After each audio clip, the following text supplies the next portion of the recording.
All right, guys, welcome to a special edition of Talking Indiana Baseball. I'll host lead today. My name's Cooper Trinkle. I'm our scouting director for Prep Baseball Indiana. I'm joined today by Connor Matting, our director of operations, social media, Swiss Army knife at Prep Baseball, along with our two area scouts, Kellen Northam and Dalton Carter. We're going to bring you some sectional predictions, sectional talks. We're going to get into everything high school baseball as we approach the playoffs starting next Wednesday.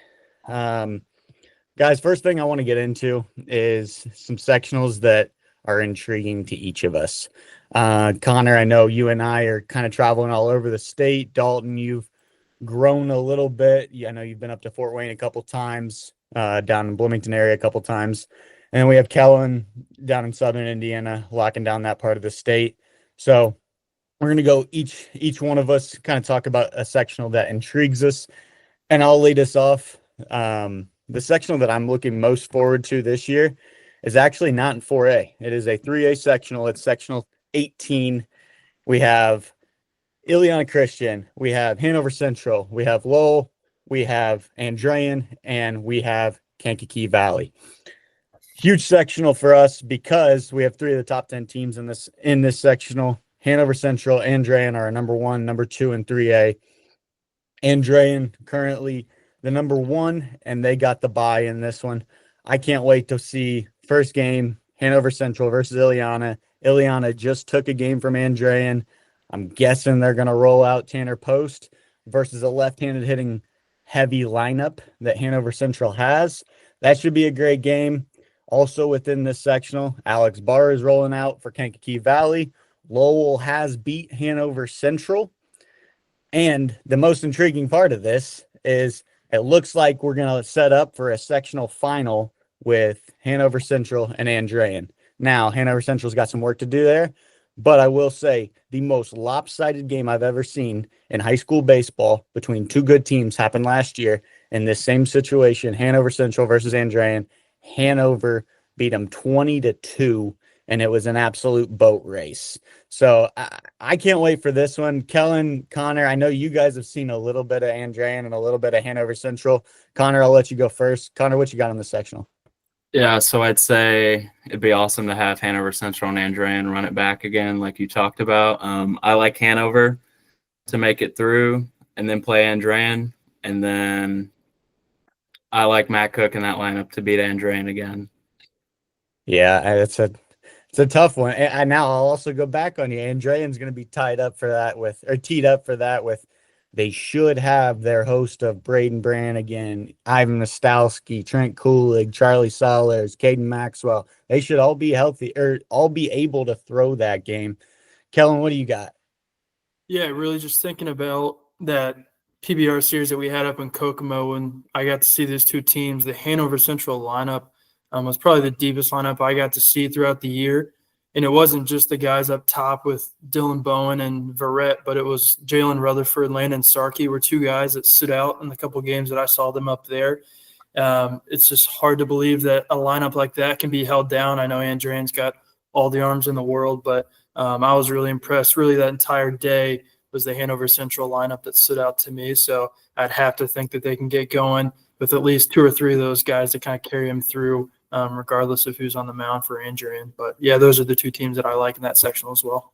No doubt about it. Well, it should be a great one. Looks like we're teeing up for Mason Barth versus Dylan Bowen championship game. Two of the best shortstops in the state. They live within 10 miles. Don't sleep on Tanner Post and Ileana. It's a good team. That is a good team. And Tanner Post, our number 1 ranked uncommitted player in the 2026 class, he's going to have something to say about all of this. He's going to the sectional that gets the most pub, I would say. And Dalton, I'm going to have you lead us off on this one. We're going to talk about Sectional 8, the gauntlet.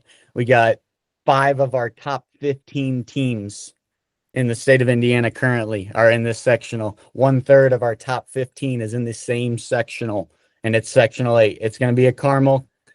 Dalton, what do you got? Yeah, I mean, obviously we open up that sectional with a game 3 of the Mud Sox series, Hamilton Southeastern versus Fishers. Fishers has been rolling all year. I think they get through that game, and then the nightcap of that game we get probably Davis Moore versus Beckett Doane. If Beckett Doane doesn't go for Noblesville, I bet they go with Glander in that one. So that's going to be a really good matchup. I've seen both teams. Davis Moore is probably the best left-handed sophomore pitcher in the state, and he's been rolling the past couple weeks. And then you can't count out Westfield or Carmel with the bye. I mean, the bye in this sectional is huge. So whoever gets out of that game, I think they have a good chance of winning this one. I think, in my opinion, that you're probably going to see Fishers come out of this one. I think they're the best team overall, and they have a path, but they're going to have a long road to get through that. So. No doubt about it. I'm with you, Dalton. Fishers is my take on this one. Now, I will say, does history repeat itself? Does Westfield end up coming back from the bye and finding lightning in a bottle like they did last year with Nick Farrow's Sports Center top 10 catch? Does that help them lead past it? It's also hard to count out the Carmel Greyhounds. They have beat a fair amount of the teams in this sectional, and JD Stein has the ability to win a game on his own, especially if the Carmel Greyhounds take care of the baseball around him and then they pitch and they execute pitches on the mound. JD's got a chance to, make things happen to lead this team. So that's sectional 8's always something that we lock in on. I know that Doane Davis night one game I might steal from you, Dalton. Haven't figured out my sectional schedule yet, but that'll be really interesting. All right, the next one I want to get to, Connor, you've been up in the region a couple times this year. I want to talk sectional 2. We got Valpo and we got Chesterton. I know two of your favorite left-handed pitchers are going to be going in that sectional. Talk at us a little bit, sectional 2. Yep, sectional 2, we got Portage, Maryville, Chesterton, Hobart, and Valpo. One of the reasons I picked this sectional because I went up and watched Chesterton's Troy Barrett uncommitted 26, and I really liked it. I remember texting you after I saw him. I was like, count me in as a fan of Troy Barrett. So that's one of the reasons I was intrigued by this sectional. We got Portage and Maryville, game 1. I like Portage to probably win that. Game 2, we got Valpo versus Hobart. I like Valpo, but they're a little scrappy squad. They could put up a good fight. And then Chesterton will play the winner of Portage and Maryville. I like Chesterton, but Portage is also a solid squad. Could have Caleb Hacker on the bump in that game. And then it sets up, could be Valpo Chesterton in the championship. I think that's an awesome matchup. Valpo's won 13 straight after they got swept twice by Crown Point and Lake Central. We got Kroll and Finters on the bump for Valpo. They've both been dominant this year, 2 seniors. And then for Chesterton, Rob Zarnicki just got back. I give the slight edge to Valpo just because it's a little older lineup. Then they also got Trent Gale and DJ Malloy, but I wouldn't sleep on Chesterton with Rob Zarnicki and Troy Barrett. Troy Barrett's got 77 strikeouts and 41 innings pitched with just 13 walks, accounting for a 1.1 ERA. So with the future games MVP and Rob Zarnicki. So I give a slight edge to Valpo, but I would not count out Chesterton and Troy Barrett on the bump. Yeah, absolutely. Chesterton could be one of those teams that we could look up a couple weeks into June, and they are in the semi-state, just solely because you cannot bet against Troy Barrett in high school baseball. We were doing our rankings update the other day. I dug into his stats. He was 13-2 in his high school career. He's pitched to a 1.18 ERA across 2 seasons, 160 strikeouts to 25 walks in 2 seasons. The kid flat out dominates high school baseball because he throws 3 pitches and he throws them over the plate consistently in any count that he wants. Could give the Valpo Vikings trouble, but at the end of the day, Caden Kroll's going to roll out there cool, calm, confident. I like his chances as well. That's going to be a fun one to watch. All right, our last sectional that we're really going to dive into before some bold predictions, and then we just look across the state. Kellen, I know you have locked in on sectional 15 all year, being down in that southern Indiana region. Talk to me about that sectional. Yeah, it's another sectional that's really wide open, and the seating really mattered for this one. There's not a lot of top end talent that the sectionals had in the past. When you think of the Gabe Biermans or the Bishop Lutzens, Tucker Bivens that have come out of some of the schools down here, it's really some unusual suspects that I think are going to be competing for the championship. This is probably the best team Seymour's put together in quite some time. They were one of the schools to get the bye, which I think is really going to help. They've got 3 arms, 3 college arms, Braden Ritchie, Mikey Wright, Jackson Trueblood, that you would think can cover 2 games.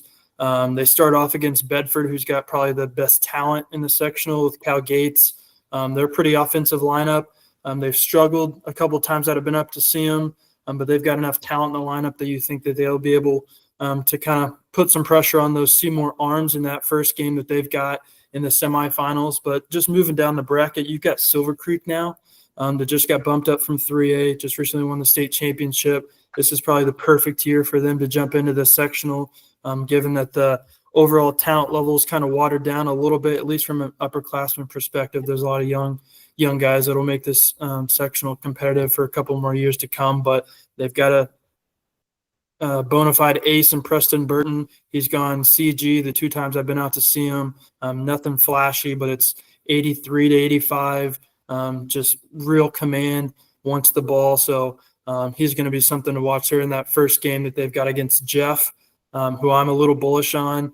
Jeff's one of the teams where they might be a year or 2 away, but this is kind of a good chance for them to see whether or not they can compete right now. They get to host the sectional, which I think always helps. They're not traveling 2-3 days out of that week. They've got a lot of young guys. Braylon Gray, the most notable out in center field, can really go track it down. Has just made some unbelievable plays and just lives on the bases. So he's probably the standout there for Jeff. And then when you move down to the last first round matchup, New Albany, Floyd Central, 2 teams that are usually competing for the sectional championship year in, year out. These 2 have the toughest road. Not only do they play each other in the first round, they're pretty equal. They've had some pretty close games throughout the year. But once they get past that, then they've got to see either Jeff or Silver Creek, and then they've still got to go another game after that against Bedford or Seymour. The pitching for either of those is real shaky. It's an older lineup, so it's guys that have seen a lot of innings, but outside of Jalen Wells Henderson for New Albany, they don't have really big arms. Same thing with Floyd Central. When Metz and Zerschmied went down, their ceiling was kind of lowered from the start of the season. So it'll be an interesting sectional that I'll be sitting on, and it's a good chance for Seymour to kind of take their first sectional championship in a long, long time. They've always kind of been the welcome mat that everyone would step over and hope you get in the first round. And this year is the complete opposite. I think they're the team that a lot of people didn't want to see. Yeah, absolutely. Jeremy Ritchie's done a really good job with that Seymour program, especially as of late. And, like you talked about, those arms are really interesting. I remember early in the year, you talked to me after you saw Seymour, you're like, hey, I think this is the best team down here. And that Seymour team is dangerous because you can win. If you have 3 arms, you can win.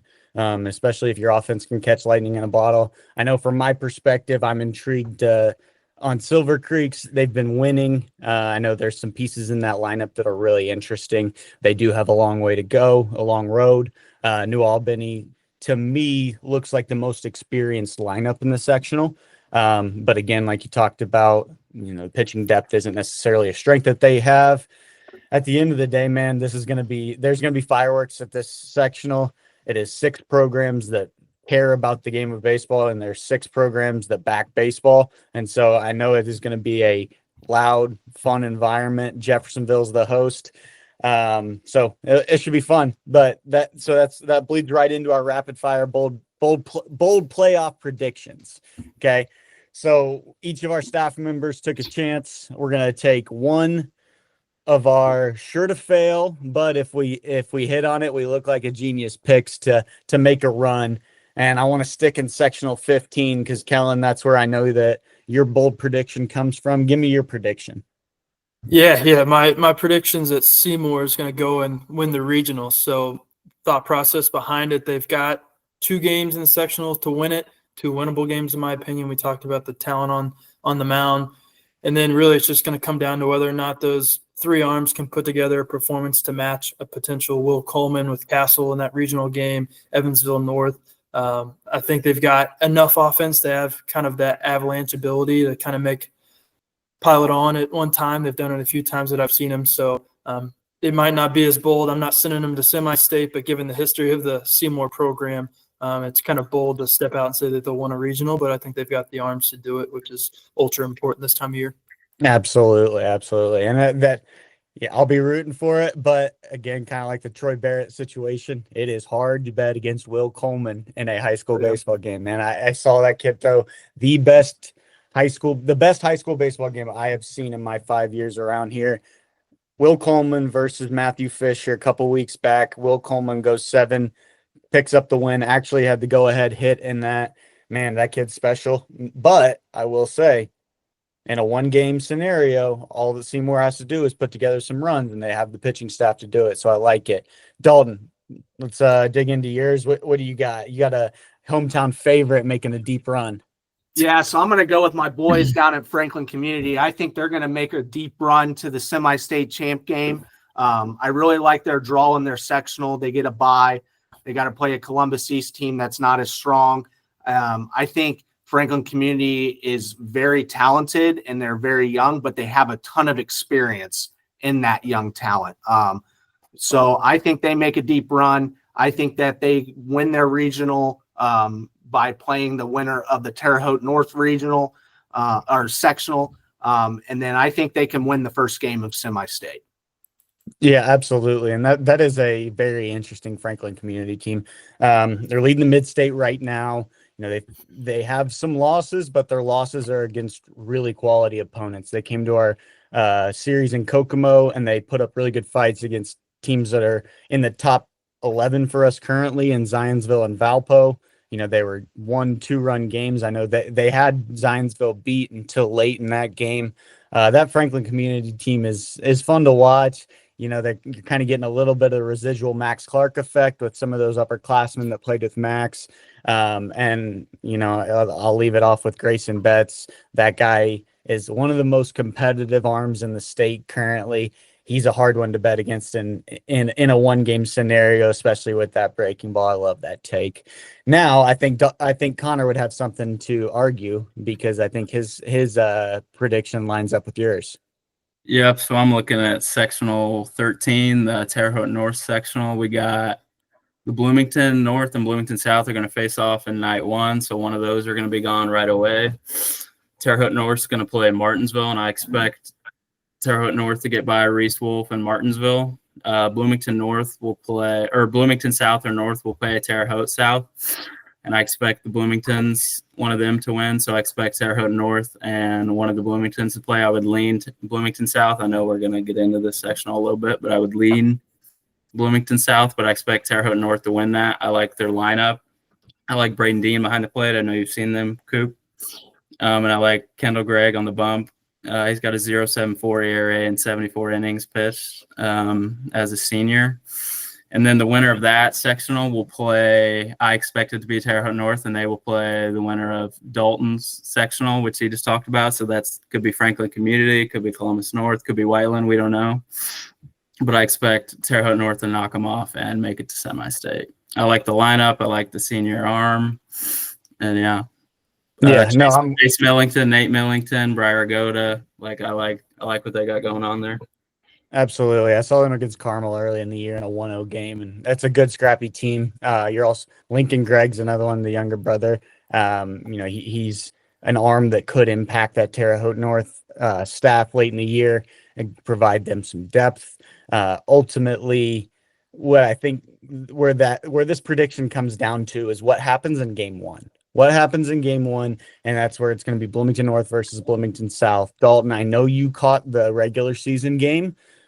What's the vibe going into sectionals? I know Bloomington South took the 3-0 extra inning win against Bloomington North in the regular season. Do we think history repeats itself, or do Friel, Leonard, Hannah, Liam Smith, and those guys, Chris Barnett, shout out to Chris Barnett, he's having a great year for Bloomington North. Do those guys end up flipping the script and take out who we have ranked higher, and that's Bloomington South? What do you think, Dalton? Yeah, I saw them last week. It was a 9-inning, 3-0 game. Both pitchers went deep into the game, and Friel went 8 innings. And then Couch went 8 2/3. I think that North is the better team, in my opinion, overall. And I think that they're gonna probably win that game. Interesting. See, and that's where that game comes down to that game's going to dictate a lot, right? Because I think if Bloomington South wins that game, the top end pitching with Xavier Hemingway, with Colin Markham, with Connor Couch, there's a few other juniors in the mix that I do think could help them make a run. That's a team that if they get past Bloomington North in the first game, they got a chance to make a real run. But I'll tell you from experience, crosstown rivals, first round of sectionals, it's always difficult. I'll go back down memory lane. My sophomore year of high school, Columbus North Bulldogs were the number 1 team in the state of Indiana. We lined up against Columbus East in game 1, and we took the loss. And it was nothing other than we were playing against guys that we grew up against. There was not the shock factor of, hey, this is the number 1 team in the state. They have all these Division I guys. Bloomington North is not going to be scared of Colin Markham and the rest of that crew when they roll into that game. So, yeah, it'll be interesting. It'll be super interesting. I'll finish this off with my bold sectional prediction. I want to throw a shout out to Mitch Gibson and the Greenfield Central Cougars. My bold prediction, Greenfield Central makes it to semi-state. And if I want to take it even bolder, I'll say Greenfield Central makes it to the Final Four. Why I say this, so they'll line up, they should be able to make it out of their first round game, and it would line up where they would play Mount Vernon in the second round. Okay, they went back and forth with Mount Vernon in the regular season, and then if they would get past that game, they would line up against Pendleton Heights, who's the current top ranked team in the sectional. Now, I will say Pendleton Heights has the easiest road here. They should win their first game, and then they would roll into a game 2 sectional championship with most of their pitching intact. Now, while I'm taking Greenfield, they have Parker Rhodes. Parker Rhodes has the ability to beat anybody in the state when he is on. They also have Gavin Marcus as their number 2, one of our highest ranked sophomore arms. He has posted better stats as we have progressed into the season. He's getting hot at the right time. There's a couple relievers and Stephen Walker and the freshman arm. Oh, I'm losing his name right now, but I really liked him when I saw him against New Pal. Forgive me, but I'm forgetting the name. Both of those guys in relief, I think, could help out Rhodes and Marcus. What I also like about this Greenfield Central team is it is a young lineup. And so they took some lumps early because it was some guys like Hayden Zellers, Cooper Safford, guys that didn't have a ton of experience at the varsity level. Well, those guys are now virtually a year experienced. And I think they have the ability to get hot at the right time. My sleeper, sectional, regional prediction, Greenfield Central makes a run. Hopefully Mitch Gibson and the boys can bring enough energy and get that done. Ultimately, we will see. And I know the Pendleton Heights crew will have something to say about that as well. And that's going to be a tough team, whether it's Mount Vernon or Greenfield that makes it out of the top half of that sectional. Pendleton Heights is going to put up a good fight in the sectional championship. So love it. Some surefire, sure to fail sectional picks. If any of us are right here, we're going to look like geniuses, but ultimately we're having some fun with these picks. All right, we're going to run through some sectionals. We're going to get into the rest of the 4A sectionals and some of the 3A, 2A, 1A sectionals that intrigues our staff. First, I want to talk a little bit about the region area sectional 1 with Lake Central, Crown Point, Munster.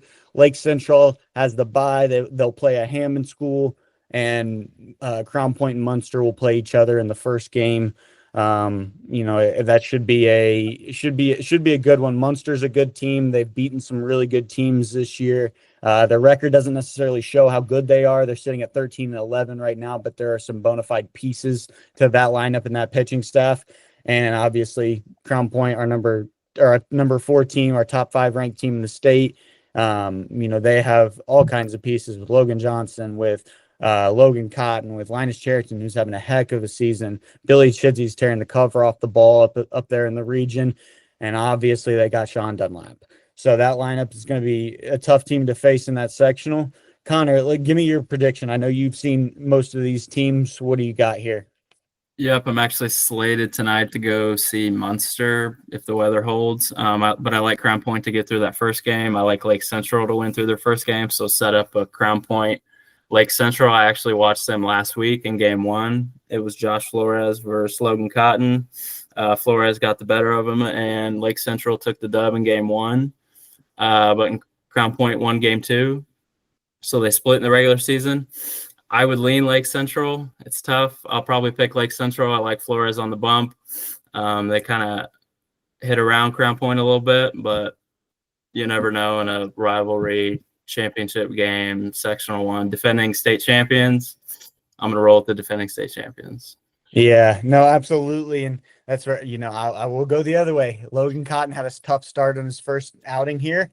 I think if he gets the ball against Lake Central, I think you're going to see a different Logan Cotton than what you saw last week. I think he's going to come out with some vengeance and looking to beat those guys. But ultimately, whoever comes out of that sectional, it's gonna make for an awesome pitching matchup in the regional, whether it's Crown Point or Lake Central or even Munster. Whether one of those schools comes out, they're going to face either Valpo or Chesterton. We're going to see fireworks coming from the hill in the regional matchup there, regardless. Looking a little bit down the. You taking Crown Point? Oh, gun to head, I'll take Crown Point. I'll go Okay. with the deeper lineup, in my opinion. Now, I will say that's nothing like against Lake Central's lineup. Lake Central, Ryder Fernandez, Casteba, Parker Robinson, that group is going to be able to compete. I would just lean towards Crown Point. So we'll see. I'm sure our staff keeps a sectional picks each year that's housed at prepbaseball.com. Connor's saying right now he's taking Lake Central. I'm saying right now I'm taking Crown Point. I'm sure that will come down to a point one way or the other. Our staff is fairly competitive, and we like to see who can predict the most amount of sectionals. So, Connor, I'm sure that'll be a swing game that you and I are monitoring closely as we roll through this. Looking down the list a little bit, sectional 3, I like Penn. They have a longer road. They should face Mishawaka in the second round and LaPorte in the finals. Both two quality teams. Penn's been rolling all year. They've beat both teams already. We like Penn as our number 1 team in the state. Think they're gonna make it out of that one.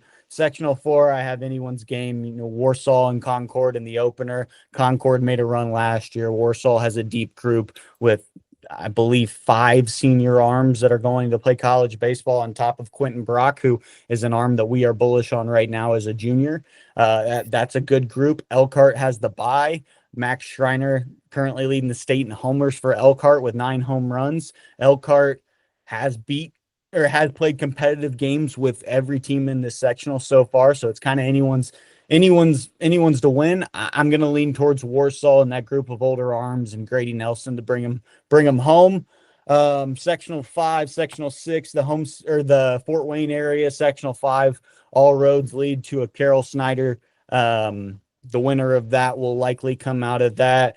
They split in the regular season. Snyder's got some bats. Carroll's a storied program that's really hard to bet against. And then Homestead seems primed to win that sectional again. Looks like all roads lead to a Homestead versus Carroll Snyder in a regional to find the winner of who's going to come out of 4A in Fort Wayne. As we move down, sectional 7 is interesting to me because we had McCutcheon ranked very highly coming into the season. They have some very high-end talent pieces in Sammy Swank, Jake Winger. Jonathan Riley's having a heck of a season with 5 homers right now.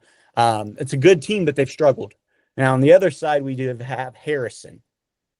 Okay, Harrison's been in a top 15 team all year. Tons of pieces. Landon Nikoloff, he's healthy now. Jeremy Lowry's healthy now. Lyric Neal's been having a heck of a season on the mound. There's a ton of juniors on that Harrison team that are quality players. Connor, my question to you: the first round, Lafayette Jeff versus McCutcheon. I know you've seen that Lafayette Jeff group. Can McCutcheon beat those guys with Sammy Swank on the mound? Yes, I do think so. But can they beat him without Sammy Swank on the mound? What do you think? Can they save Sammy Swank for that championship game, or do they have to use him game 1? I think they start him, see what happens. I think they can get through Lafayette Jeff without Swank. Jeff will probably throw Ethan Lane or Ben Pickering. I think McCutcheon makes it through that first game. Harrison will have to deal with Isaac Flamino and Kokomo in the first game. That could be that he could sneak up on them. Absolutely. He's having a heck of a season at Kokomo. He's submitted every single week for Player of the Week. Dominant lefty out of Kokomo. Yep, so Harrison's got to watch out for him, but I expect it to be Harrison and McCutcheon in the final. Swank versus Harrison's got a bunch of arms they can go to. Anything could happen in a crosstown rivalry in the championship game like we talked about. Harrison's got a good lineup, but McCutcheon's also got Jake Winger. Jonathan Riley's having a good junior year. That's a toss-up. I'm not ready to make that championship pick yet for me. Yeah, I don't think I am either, just because it's hard to bet against Tristan McIntyre and those Mavericks. He's a well-coached squad that, you know, they seem to be picking up some steam as of late. So definitely one that we will monitor closely. I want to get into sectional 10 just a bit. I think all roads lead to a North Central versus Lawrence North. One of those two teams coming out of that. It's a scrappy bunch, whether it's LN or North Central. Shout out to Andy McLean. Shout out to Jason Tallman, two high school coaches that are hard-nosed. They lead really competitive clubs. So that'll be a fun one. Sectional 11 is a really intriguing one. You know, Dalton, I want to bring you in a little bit on this one. Connor, a little bit too. I know you guys have seen this group. We're going to see Avon versus Plainfield game one. That should be a Wyatt Pennington versus Gavin Likens matchup. Brownsburg has a long path, but a clear road. Dalton, I'll let you get into it first. I know because you're a Brownsburg alum. Talk at me what you got here in sectional 11. Yeah, I mean, Brownsburg obviously has the longest path. But they'll have two opponents that are very beatable, and they can save their top arms that they have in Ryan Murphy and Bellarmine commit. I'm drawing a blank on Drew Jennings. Drew Jennings. And then Avon and Plainfield, super interesting. Obviously, you got Likens versus the plethora of arms that Avon has.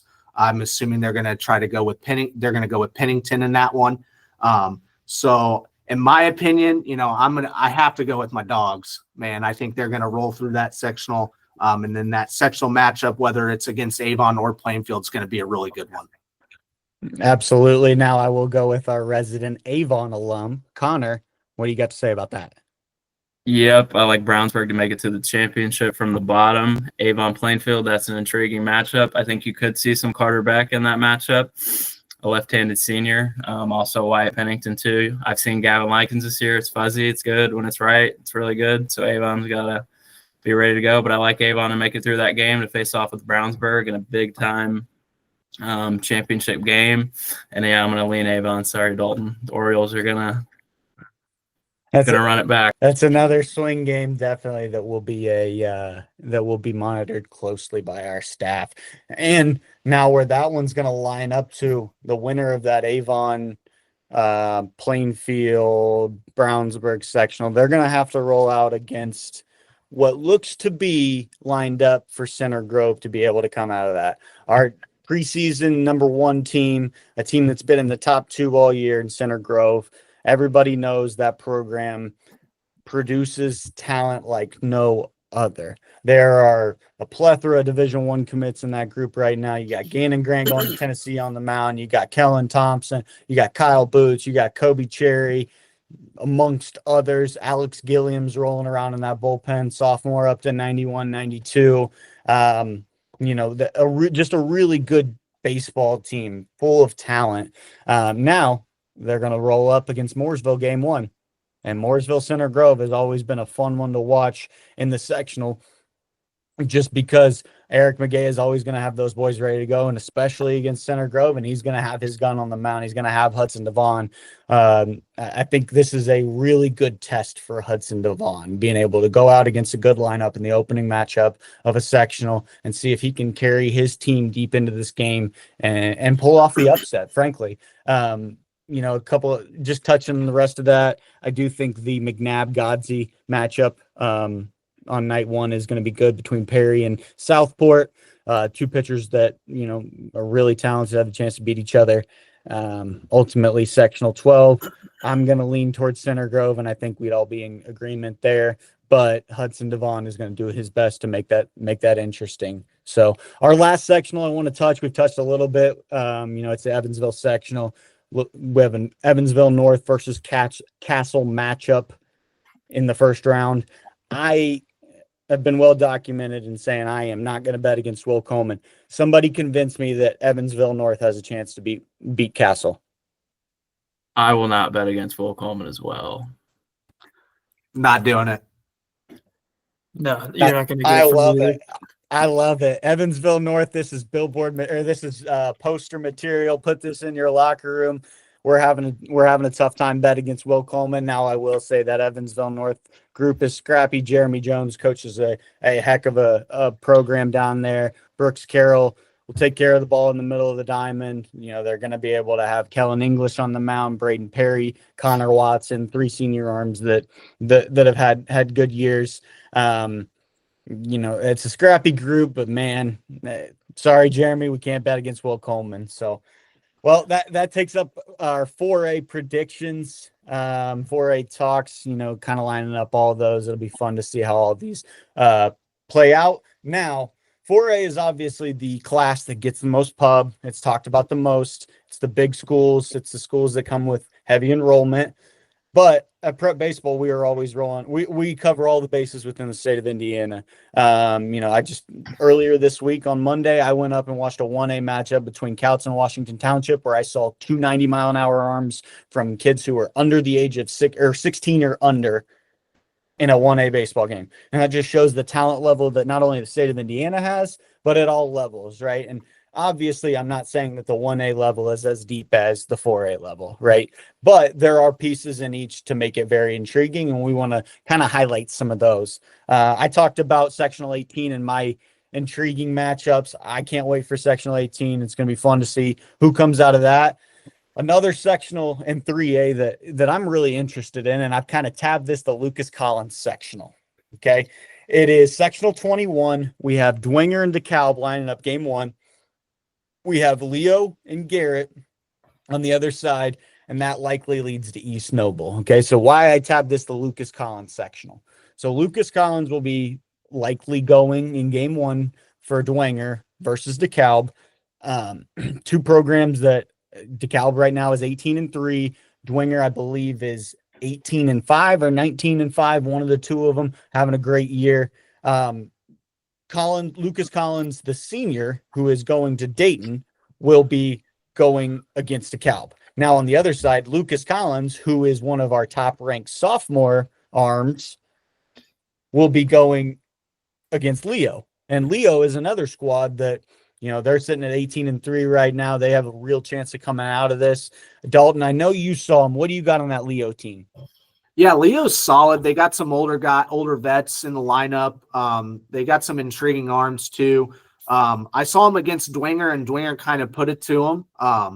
But I think Leo can definitely get past the younger Lucas Collins and Garrett. But I don't know if they're going to be able to get past the older one in Dwenger. I think the winner, it's all dependent on who wins that DeKalb versus Dwenger game.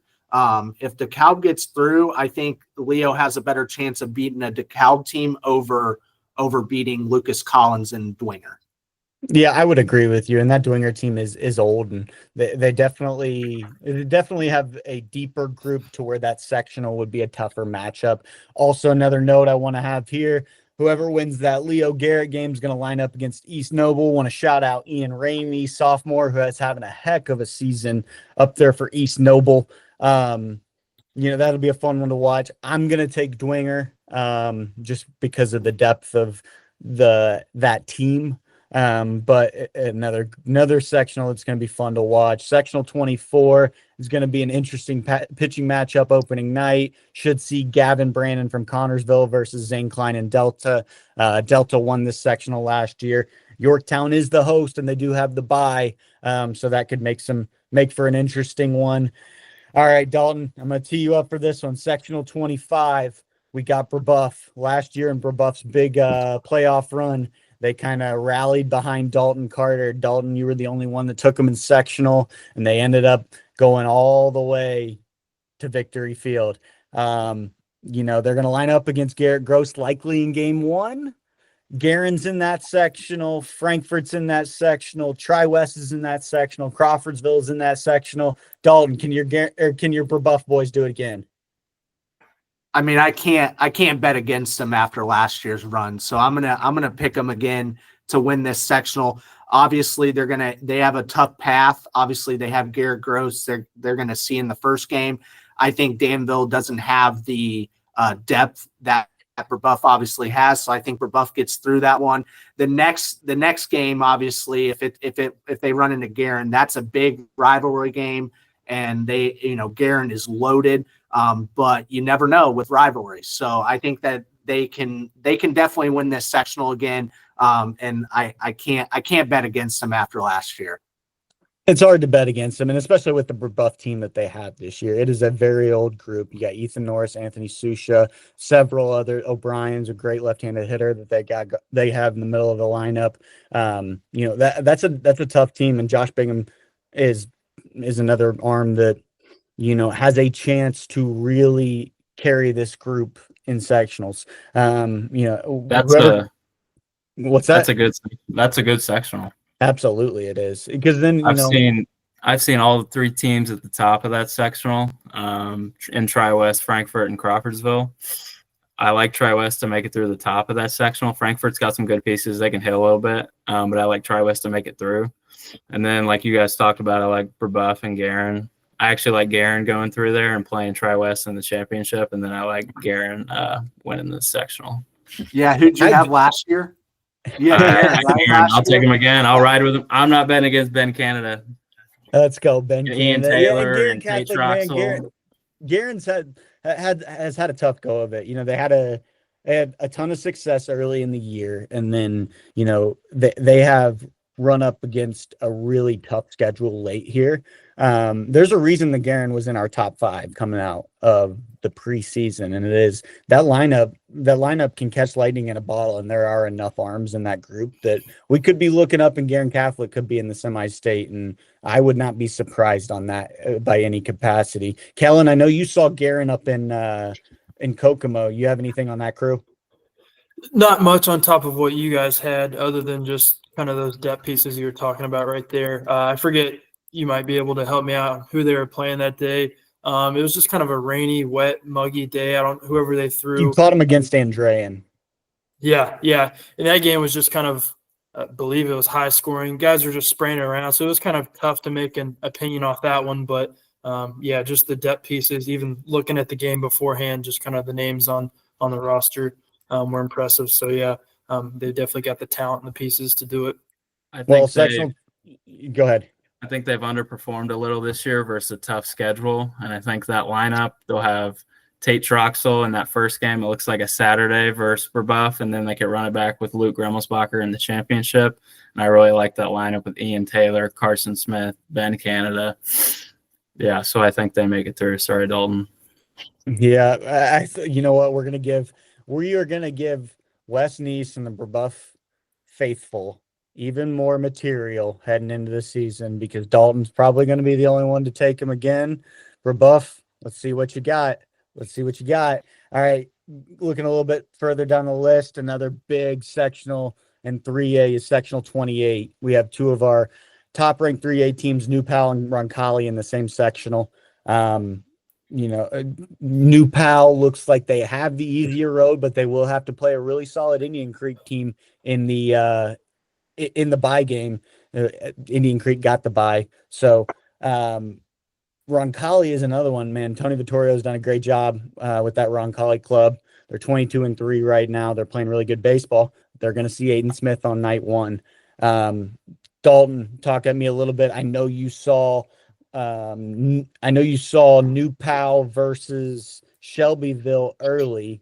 I don't know that you've seen Roncalli, but give me a little bit of a take there. And do you think Aiden Smith has a chance to knock off Roncalli and make the upset?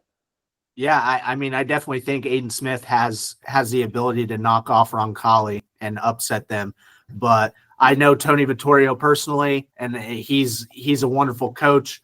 And I think he's going to have those guys ready to go for Aiden Smith. And I think all roads lead to, it looks like a new Powell versus Roncalli sectional championship, but don't be surprised if Aiden Smith comes in and, shuts down that Roncalli lineup. Absolutely. And Aiden's an absolute winner, an absolute competitor. And he's going to want that ball back on Monday. If he is able to beat Roncalli night one, he's going to want that sectional championship game. And, Aiden's the type of kid that he's going to be able to he could put the team on his back, both offensively and on the mound, and lead them and make that upset. So that'll be a good one to follow. Coming down to the list into Southern Indiana, what I think might be the most competitive 3A sectional is sectional 31. We have Gibson Southern versus Washington in the bye game. Washington likely goes to Alton Otsby. Dayton Commit Jr. having a heck of a season.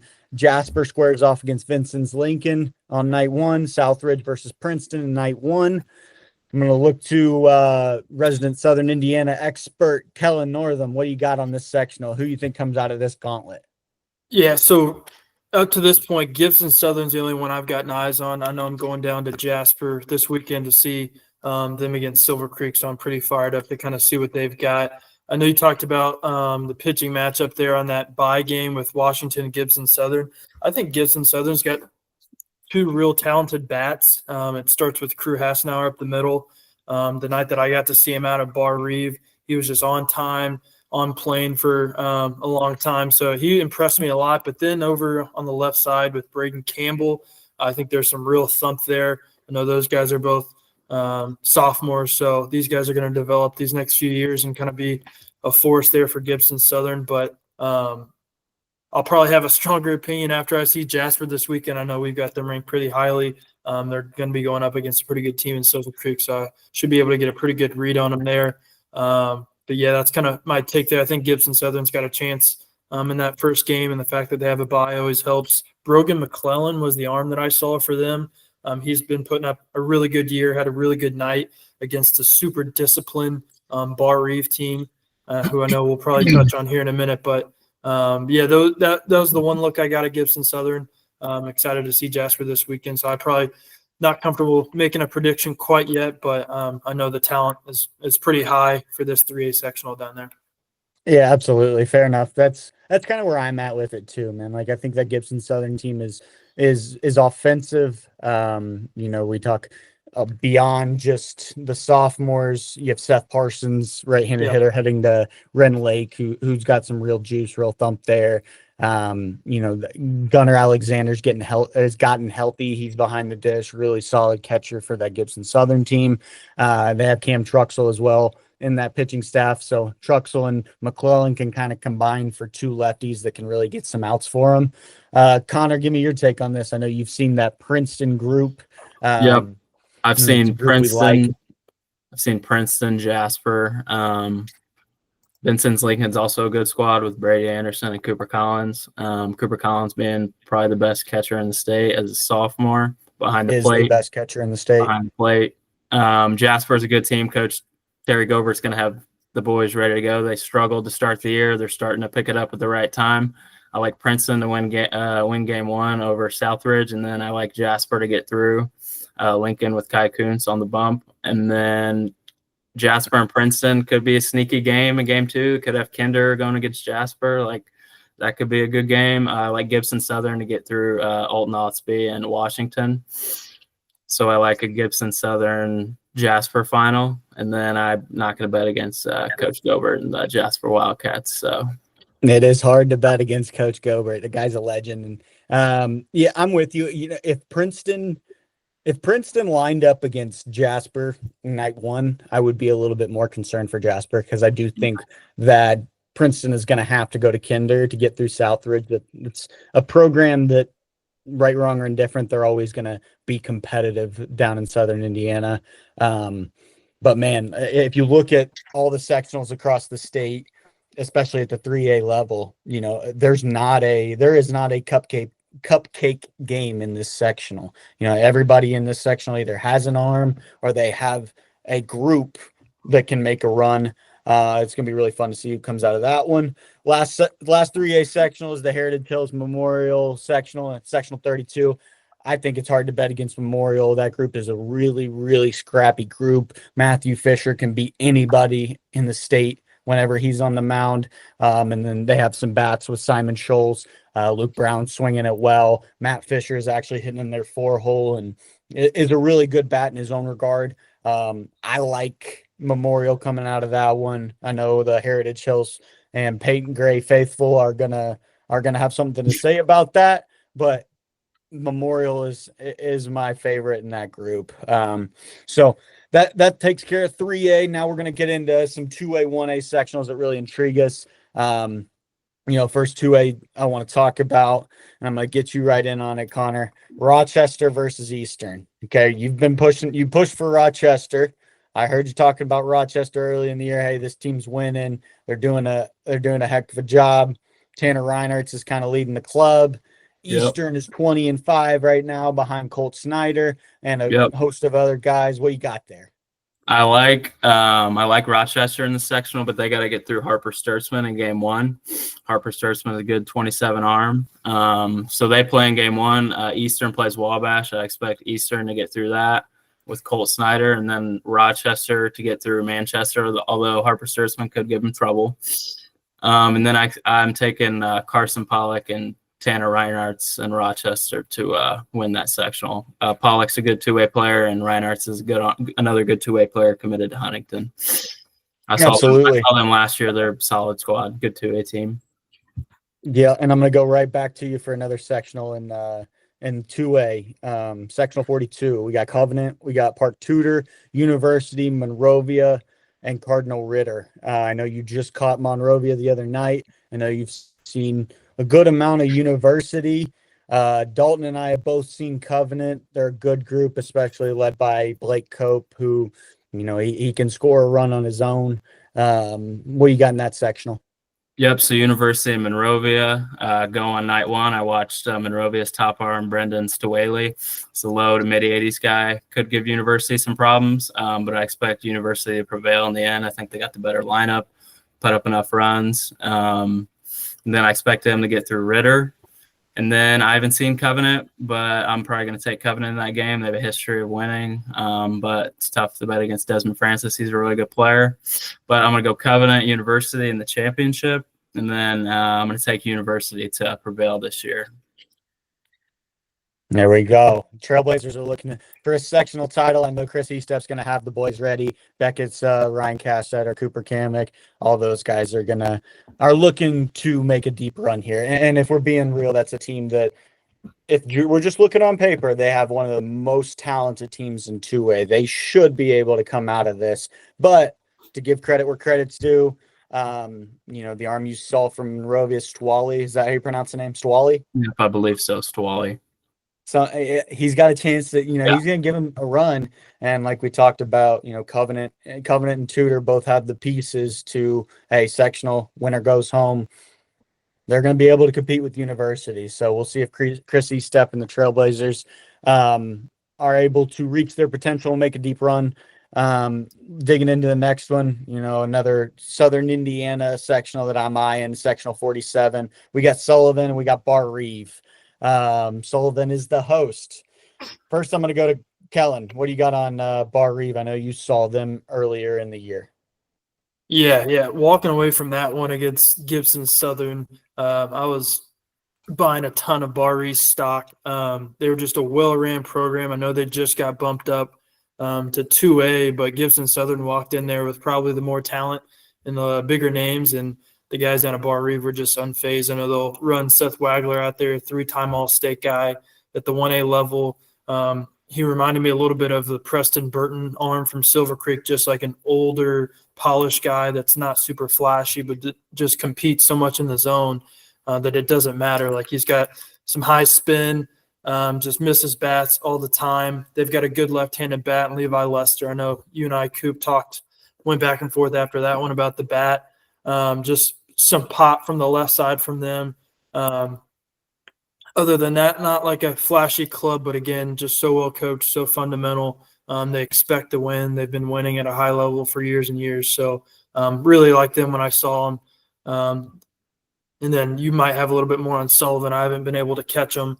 But I would expect Yeah, We'll turn that one to Connor. I like that Bar Reeve group. Like you talked about it, Lester has a chance to produce runs in bunches. Wagler's hard to bet against. And at the end of the day, that Bar Reeve team rolled into Victory Field last year and took it to LCC, who, by all of our evals and everything, they had been the number one team in 1A last year. We kind of had them penciled in. Hey, they have a chance to do this again, and Bar Reeve kind of walked in there and took it to them. And they're going to look to carry on that momentum into this year with 2A. Now, Connor, does Sullivan have the pieces to be able to, kind of end Bar Reeve's season early per se? Yeah, I think they possibly got the pieces to do that. They got Jaden Norris, a live 26 arm. They also got Ty Hamilton, another live arm. And then they also have a sophomore, Hunter Mason, who's a good player. And then they have Jaden Norris's brother catching behind the disc. I believe it's Carson Norris. He's catching. So I believe that'll be the championship, Sullivan versus Bar Reeve. Sullivan can do it with Norris. I think they might be able to save Norris and throw Hamilton early. I'm not sure. I'd probably take the Vikings, to be honest with Yeah. you. I think I'm with Sullivan's you. a good team. I wouldn't be surprised if Sullivan. Absolutely. And see, that's where it's hard to make these predictions just because it's baseball, right? Anything can happen on any given night. But to Kellen's point, Bar Reeve is a scrappy group, and they're well coached, and a lot of those kids play together. Not only coming up, but in the summer, there are a lot of Legion guys that they stick together, and so. Not saying that Sullivan isn't a tight knit community by any stretch, but I know, Jaden Norris is rolling out in the summer and he's going to play for the Prospects, and Ty Hamilton's rolling out and he's going to play for the Canes, where a lot of this Bar Reeve group, they stick together in the summer, they go play Legion ball, and that matters. So that'll be a fun one to follow. The sectional right after that, sectional 48, we have Mater Day. We have who is likely the favorite in this. I saw that Mater Day group against Evansville North. They beat Evansville North the night I was down there. 2A team walking into a 4A top 15 program, beating them, like that says a lot. Now on the other side, we will see North Posey, who has a very good 2A lineup, and they're going to have to roll up against Jackson Leakin in the bye game in the semifinal game. Kellen, I know you saw Jackson Leakin early in the year. Jackson's one of my favorite arms in the class. Raw, wiry, has a chance to throw with real velocity at some point. I don't think you've seen North Posey's lineup, but it is a good lineup. Tell me, can Jackson beat a quality high school lineup? Does he have the pieces behind him to help him out? Yeah, I thought he proved that early in the year. The first time I saw him, it might have been opening weekend down at Providence. He had his way with a Providence lineup who we've had ranked in the top 10 the entire year, essentially. When he's got his stuff going, it's an 88 up to 92. I've seen him up to a 3 2 weeks ago against Heritage Hills. Like, the stuff continues to rise as the season goes on. The breaking ball's real. He's comfortable going in. I sent you a couple of videos of him just blowing up guys' hands with the little sinker up in the zone. So I think he's got as good of a chance as anybody to kind of put a team on his back in the sectional. There wasn't a ton around him. Tyler Fetter's a good bat for that Forest Park team. Third baseman, shortstop. He's shown some thump the couple times that I've seen him. But I think Leak is the real deal. He's probably the best arm I've seen down here. I know I haven't gotten down to Evansville to see the Fishers, and I saw Will Coleman early with you, but he's been good the 2 times I've seen him. They're going to have to use him, obviously, against that North Posey lineup in the second round. So I'm a little hesitant to say that he can carry him all the way through the sectionals, because I doubt he'll be able to come back, and I'm pretty sure he won't be able to come back for that championship game a couple days later. So Mater Day might have the edge there later on in that sectional, but I'm all in on Leakin. He's been real good the 2 times I've seen him. So there's no doubt that I think if he's on, that he could handle a quality lineup in North Posey. I'm with you completely. Now, I will play devil's advocate here, Connor. I know you've seen North Posey, and I know you've seen Jackson. Does that North Posey lineup have a chance to get through that? Do they have the pitching to keep themselves within a manageable score where they're not going to have to score 8 runs on Jackson Leakin? What you got? I like the lineup with freshman Dylan Murphy, our #1 overall freshman. They also got some seniors who are good players. It's a scrappy team. Jed Galvin, Cade Beaker, Colby Angle, Ethan Mansfield, like they have bats. They're going to put up runs. I'm not sure if they have the top end pitching to make it all the way through the sectional, but I think they could beat Leakin. I would lean Mater Dei in the end, but North Posey can put up some runs. I'm not sure if they got the pitching, like I said, but I wouldn't be surprised if they won the sectional either. But I'm going to go with Coach Schiff and the Mater Dei boys. Yeah, absolutely. And I think that's ultimately where we're getting at with this conversation. And, if anything can happen, we've talked about that. But for me, this conversation kind of talks to who's going to get to the sectional final, because I think all roads lead to Mater Dei, and Mater Dei has not only the depth pitching, but they do the same thing offensively. They have Schickel in the middle of that lineup, really good high school baseball player. Spencer Schiff hits a little bit towards the middle of the lineup. He's a good player. His brother Peyton Schiff's a senior. We got Drake Branson. He's a really good player. Charlie Hoffman is one of the best bats in Southern Indiana 2A. Super fundamental kid that just does it every time I see him. He was the key cog in the Evansville North win early in the year. And they also have Braden Kaldemeyer, who is kind of the catalyst of that lineup. So, that's a 2A team that I think has legitimate potential. And I feel confident saying they have a chance to make it to Victory Field. Now the North Posey faithful, Jackson Leakin and Forest Park, they're going to have something to say about it, but I do feel confident in Mater Dei coming out of that.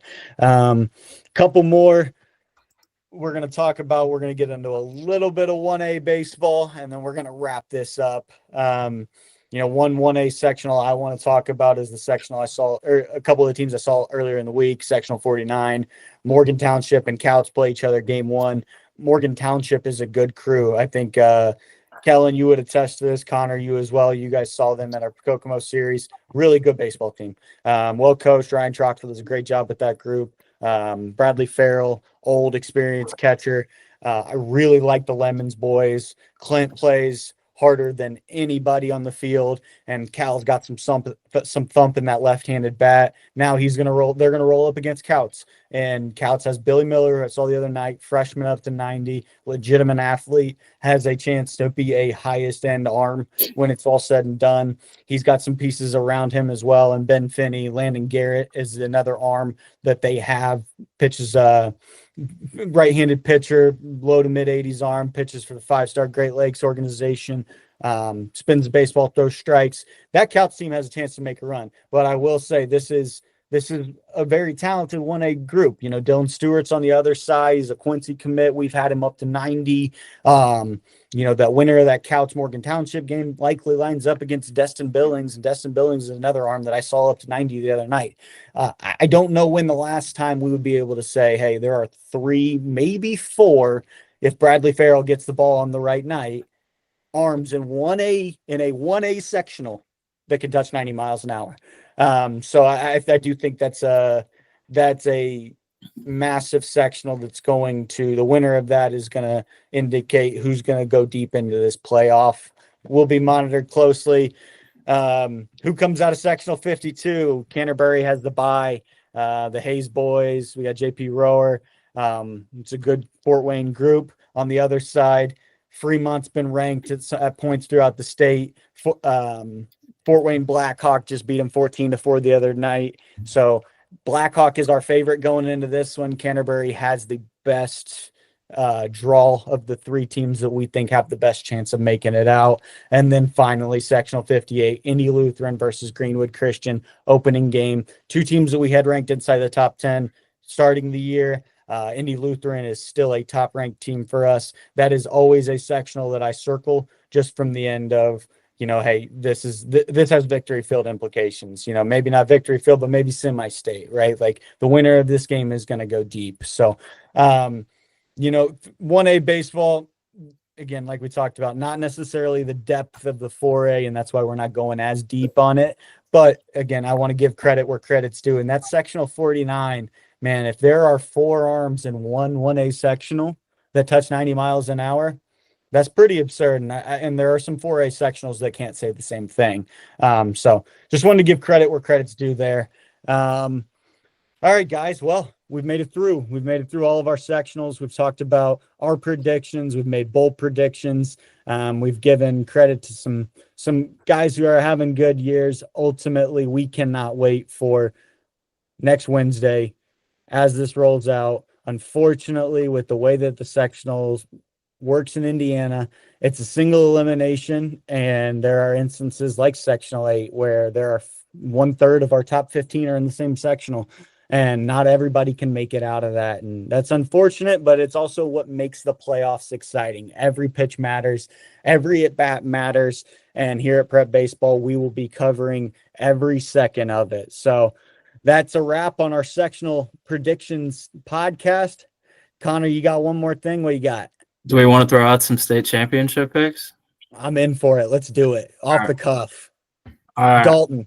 Dalton first. What you got? 4A state championship. I'm going to go 4A. I'm going to go Homestead out of the north, and then they get to Victory Field and they win in 4A. 3A, I'm going to go, let's see. I'm going to go Andrean. I think they get out of that sectional, and I think they make a run and win the state championship. 2A, I'm going to go.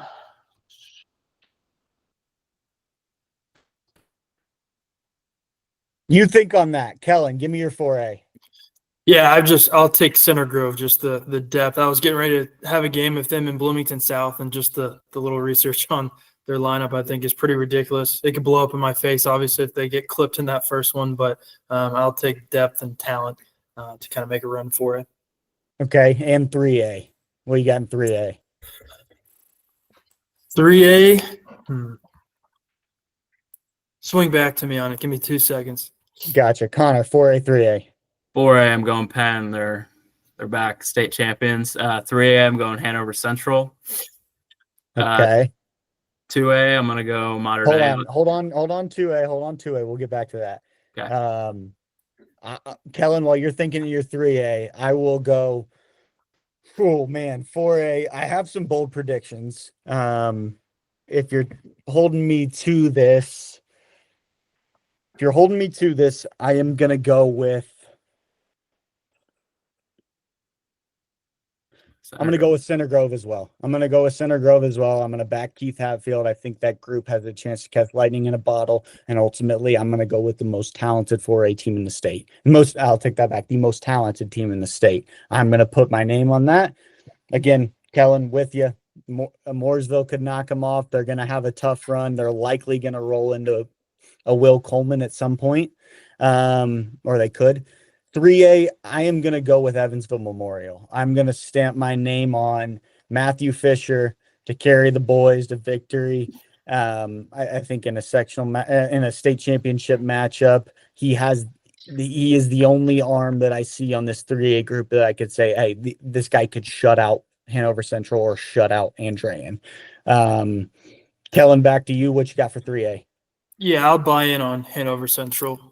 Just the lineup that I saw up in Kokomo. I saw Andrean too. I know they probably have more depth maybe on the mound, but I'll buy into the bats again of Hanover Central. All right, Dalton, 2A. So my 2A, I'm going to go with the Lapel Bulldogs. They're currently sitting at 23-1. They're currently ranked number 1 in our 2A rankings. They've had a really good year. I think they're going to make a deep run and get to Victory Field and dogpile after it. I like it. Connor, what you got in 2A? 2A, I'm going Modern Day. We talked about them earlier. I think Coach Schiff's going to have the boys ready. I think it's a good squad. I haven't seen them this year. We have them ranked number 2 in 2A. I'm taking them in 2A. Are we going 1A too? Yeah, not yet. Okay. Kellen, you have a 2A? Yeah, I'll lean in on Bar Reeve. I'll say they make the jump and then make a run too. I buy into winners win, and those guys, all they know is winning, so I'll take them. That is real. For the sake, you know what? I'm going to go Modern Day, but I'm going to say Modern Day lines up against Boone Grove in the state championship. Boone Grove has a chance. Javi Carrera, Seth Pitcock, Davian Carrera, Andrew Batesel, Tristan Wilson. It's a good group. They've won a lot of games here lately. I don't know the exact number. I know they dropped a game to Valpo a couple weeks back, but against teams that are not in 4A, they have dominated all year. Now, if you look at some of their losses are to some schools that are just flat out bigger than them. But as far as a 2A team goes, this might be the most talented 2A team. And it definitely has the highest end 2A talent with the Carrera boys. So that's my sectional finals prediction. I would still lean on the Modern Day boys. They've seen what a low 90 fastball looks like multiple times this spring, so I know they're not going to be scared of Carrera rolling out or Pitcock if that's who it is. And then finally, we'll wrap it up with 1A. Dalton, you got a 1A take? So 1A, I'm going to take the boys from Indianapolis Lutheran. I think they play a really tough schedule, being in Central Indiana. And they're top 5 in 1A right now, and I think their body of work is prepared them to make a run in the 1A state tournament. I agree with you. Kellen, you got 1A? State champ. I'll stick with Couts. I know they've been living at the top of our rankings throughout the season. I'll give a little bit of love. Hope to see my guys over at Borden make a little bit of a run. I know they got a little bit of talent up there with the Schmidt over at shortstop, so hope to see them make a little bit of noise too. Yeah, absolutely. Connor, what you got? I'm going to go with Dalton, and I'm going to go Indianapolis Lutheran. Hudson Mills, good 26 left-handed hitter. I know they got some senior arms. Owen Letcher's also putting up some crazy numbers this year, so I'm going to go with the Lutheran Saints. All right, I'm gonna piggyback off Kellen. I'm taking Couts. I was super impressed with them the other night. Anytime and I will say there were some miscues behind Billings, but anytime you put up 11 runs on an arm that throws 90 miles an hour and you're a 1A school, that says something to me. I think they have the depth of the arms with Garrett and Couts to make a run. Really, in the way the sectional lines up, if you have 2 arms, you have a chance. Ben Finney is hitting up near 500, freshman leadoff spot. There are some physical bats that hit for them 4 through 7 that can be productive. So, they're going to have a gauntlet of a 1A sectional to get through. But if they do it, I think all roads lead for a state championship for Billy Miller and the boys. But again, we will see. I know the Morgan Township guys are going to have something to say about that. Destin Billings is going to get another crack at Couts, and Dylan Stewart, again, he's hanging out at the back of that sectional. Rossville, too. Good. Rossville's another good one. They'd be a good 4A team in Noblesville. Like, Rossville has had some good wins this year. I believe Zach Wainscott, right? Zach Wainscott's the arm or the Rossville arm that's having a heck of a season. Am I correct on that? Yes, I am correct on that. Yes. So Zach Wainscott and the boys, beat Noblesville. They're going to look to make a run. Another one you can't count out is going to be Knightstown. Chris Ulry and that group made a deep run in 2A last year. Now they're back down to 1A. They've spent a large majority of the season at ranked number 1. It's another team that, man, they have a chance. But like I said, we're kind of outroing. I love Connor. Stop. We're going to make some bold state championship predictions off the cuff. So that was fun. But man, for our sectional predictions and the Prep Baseball Indiana staff, Dalton Carter, Kellen Northam, Cooper Trinkle, Connor Matting, we make up a large majority of our Indiana scouting staff, along with our executive director, Phil Wade, holding it down from the command center, providing oversight. Nothing better than us posting something, getting a text from Phil, hey, this is pretty good. And I know Phil's going to have his sectional predictions in there, and he always tends to make some right picks. So, the 5 of us kind of absorb a lot of what we do in the spring, whether it's scouting coverage or providing our daily content in regards to high school baseball within the state of Indiana. Man, we try to cover all the bases, and our staff was very diligent this spring of being out. I don't have the exact number for you, but each of the guys on this are out 3-4 nights a week seeing high school baseball, trying to provide coverage to those players that need it. We can't wait to watch sectional baseball. We can't wait to see these predictions come to fruition. Some of them fail. Ultimately, we can't wait for Victory Field to see who ends up as a state championship or as a state champions this year. So I want to thank everybody for listening. Connor, Kellen, Dalton, want to thank you guys for jumping on here and providing some content for our high school baseball fans. So for Prep Baseball Indiana, let's go. Let's get it. Playoff time.